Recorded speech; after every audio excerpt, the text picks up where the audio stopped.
राष्ट्रवादीचे प्रदेशाध्यक्ष सुनील तटकरे हे बारामतीमध्ये दिवंगत नेते उपमुख्यमंत्री अजित पवार यांना श्रद्धांजली वाहण्यासाठी आलेले आहेत।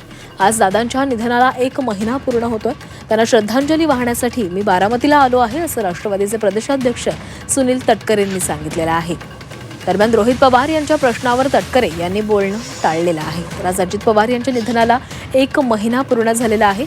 28 जानेवारीला त्यांचा विमान अपघातामध्ये मृत्यू झाला, निधन झालं आणि आज 1 महिन्यानंतर त्यांना श्रद्धांजली वाहण्यासाठी अनेक नेते खरं तर बारामतीमध्ये येतात। राष्ट्रवादी काँग्रेसचे प्रदेशाध्यक्ष सुनील तटकरे हे देखील बारामतीमध्ये आलेले आहेत आणि त्यांनी अजित पवार यांना श्रद्धांजली वाहिलेली आहे आणि यावेळी त्यांना रोहित पवार यांच्या प्रश्नावर विचारणा केली असता त्यांनी त्यावर बोलणं टाळलेलं आहे।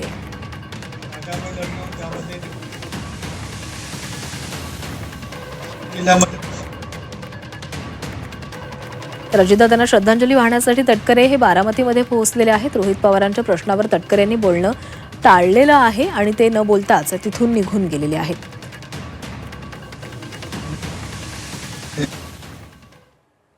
रोहित पवार यांनी गंभीर आरोप केलेले आहेत, काय सांगायचं?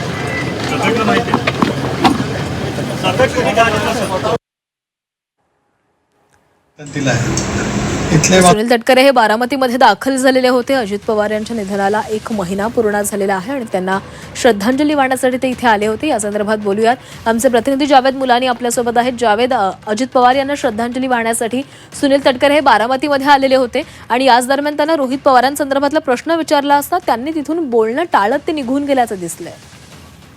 नक्कीच बारामतीत आज दिवंगत उपमुख्यमंत्री अजित पवार यांना बरोबर 28 जानेवारी आणि फेब्रुवारी 1 महिना पूर्ण झाला। त्यानिमित्त श्रद्धांजली वाहण्यासाठी सुनील तटकरे जे आहेत ते बारामतीत दाखल झालेले आहेत।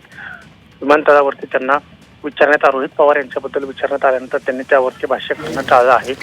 हे सध्या सोयब या निवासस्थानी उपमुख्यमंत्री अजित पवार यांच्या घरी त्यांच्या श्रद्धांजली वाहत आहेत। त्याचबरोबर त्यांच्याबरोबर पार्थ पवार आहेत, उपमुख्यमंत्री सुनेत्रा पवार, जय पवार देखील उपस्थित आहेत।